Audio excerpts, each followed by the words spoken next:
Family, welcome back to our channel. ముందుగా మన channel కొత్తగా చూసే వాళ్ళైతే సబ్స్క్రైబ్ చేసుకోండి. ఆల్రెడీ సబ్స్క్రైబ్ చేసుకున్న వాళ్ళైతే మీ ఫ్రెండ్స్ అండ్ ఫ్యామిలీతో సబ్స్క్రైబ్ చేయించండి. ఇంక ఈ రోజు అయితే నేను గోంగూర రొయ్యల కర్రీ అయితే ప్రిపేర్ చేస్తున్నాను. అది మీకు కూడా చూపించేస్తాను, చూసేయండి. యాక్చువల్గా గోంగూర అనేది మొన్న ఊరెళ్ళాం కదా, అక్కడి నుంచి అయితే తీసుకొచ్చాము. గోంగూరను అయితే 4-5 టైమ్స్ అయితే వాష్ చేసుకోవాలి.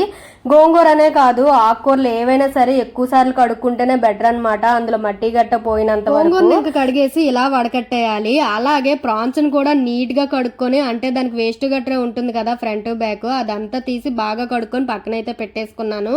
ఇప్పుడైతే స్టవ్ పై కడాయి పెట్టుకొని సరిపడా ఆయిల్ అయితే వేసుకొని హీట్ అయ్యాక రొయ్యలను అయితే ఫ్రై చేయడం కోసం కొంచెం పసుపు అయితే వేసుకున్నాను. పసుపు కూడా హీట్ అయిన తర్వాత రొయ్యలను వేసి వాటిలో వాటర్ కంటెంట్ అంతా ఇంకిపోయినంత వరకు అయితే రొయ్యలను ఫ్రై చేసుకోవాలి. రొయ్యలు బాగా ఫ్రై అయిపోయిన తర్వాత కొంచెం సాల్ట్ అయితే వేసుకొని బాగా కలుపుకోవాలన్నమాట. అప్పుడు రొయ్యలకు బాగా సాల్ట్ అనేది పడుతుంది. తర్వాత రొయ్యలు బాగా ఫ్రై అయిపోతే అవి పక్కకు తీసి పెట్టేసుకున్నాను. ఇంకా సేమ్ కడాయిలోనే ఆయిల్ ఉంటుంది కదా, దానిలోనే కడిగి ఉంచుకున్న గోంగూరను అయితే మొత్తం వేసుకోవాలి. వేసి తర్వాత గోంగూర అంతా దగ్గర అయ్యేంత వరకు కలుపుతూనే ఉండాలన్నమాట, లేదంటే అడుగంటేస్తుంది. నేను అలా కలుపుతున్నా సరే కొంచెం అడుగైతే పట్టేసింది, అందుకే సిమ్లో పెట్టి చేసుకోవాలి. నేనైతే హైలో పెట్టేశాను, శంకర్కి టైం అయిపోతుందని చెప్పి. ఇంక గోంగూర అంతా దగ్గరికి అయిపోయాక ఒక టమాటాను అయితే చిన్న చిన్నగా కట్ చేసుకొని వేసేసుకోవాలి. వేసుకొని మూత పెట్టుకుంటే అవి బాగా మగ్గిపోతాయి అన్నమాట. కర్రీ అనేది ప్రాసెస్ లో ఉంటుండగా శంకర్ చూసారా ఏం చేశాడో, వాటర్ తాగడం కోసం డీప్ ఫ్రిడ్జ్ లో పెట్టుకున్నాడంట ఇందులోనే వేసుకొని. అదేమో ఇలా తయారైంది, నాకు వచ్చి చూపిస్తున్నాడు. ఇంకా అదంతా పక్కన పెట్టేయండి, ఎప్పుడు ఇలానే ఏదో ఒకటి చేస్తూ ఉంటాడు. నాకైతే ఆయిల్ అనేది ఫుల్ హీట్ అయిపోయింది. వేరే కడాయిలో, వేరే చిన్న కడాయిలో అయితే ఆయిల్ వేసి హీట్ అవనివ్వాలి. శంకర్ గోల్లో పడి నాకు కొంచెం ఆయిల్ ఎక్కువగానే హీట్ అయిపోయింది. ఆ ఆయిల్లో ఆనియన్ పచ్చిమిర్చి వేసి బాగా ఫ్రై అయిపోయాక దగ్గర అయిపోయిన గోంగూరలో అయితే వేసేసుకోవాలి.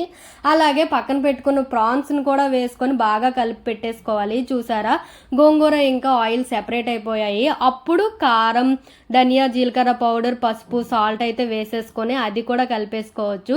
మీరు ఇంకా ఏదైనా మసాలా యాడ్ చేయాలన్నా చేయొచ్చు, ఫ్లేవర్స్ అనేవి బాగానే వస్తాయి. ఇంక ఇదంతా దగ్గరగా అయిపోయిన తర్వాత కొంచెం వాటర్ అయితే అవసరం ఉంటుంది. నేనైతే సరిపడా వాటర్ అయితే వేసాను. అదంతా వాటర్ దగ్గరికి వచ్చేసిన తర్వాత ఫైనల్ టచ్ అయితే కరివేపాకు వేసేసి దించేసాను. అయితే చాలా బాగా వచ్చింది అనమాట. శంకర్ వాళ్ళు పాడైపోతుందేమో అనుకొని భయపడ్డాను, కానీ టేస్టీగానే ఉంది. మీరు కూడా ట్రై చేసి చూడండి, బాగుంటుంది. నాకైతే వండేటప్పుడే స్మెల్కి నోట్లో నీళ్ళు వచ్చేసాయి అనమాట. ఇదే ప్రాన్ ప్లేస్లో అయితే చికెన్ వేసుకుంటే చాలా బాగుంటుంది. అది ఇంకెప్పుడైనా చూపిస్తాను. నేనైతే ఎక్కువగా అలానే వండుతూ ఉంటాను. ఈ కర్రీ చేయాలంటే మనకు మంచి గోంగూర ఉండాలన్నమాట, కొంచెం పుల్లగా ఉండేది.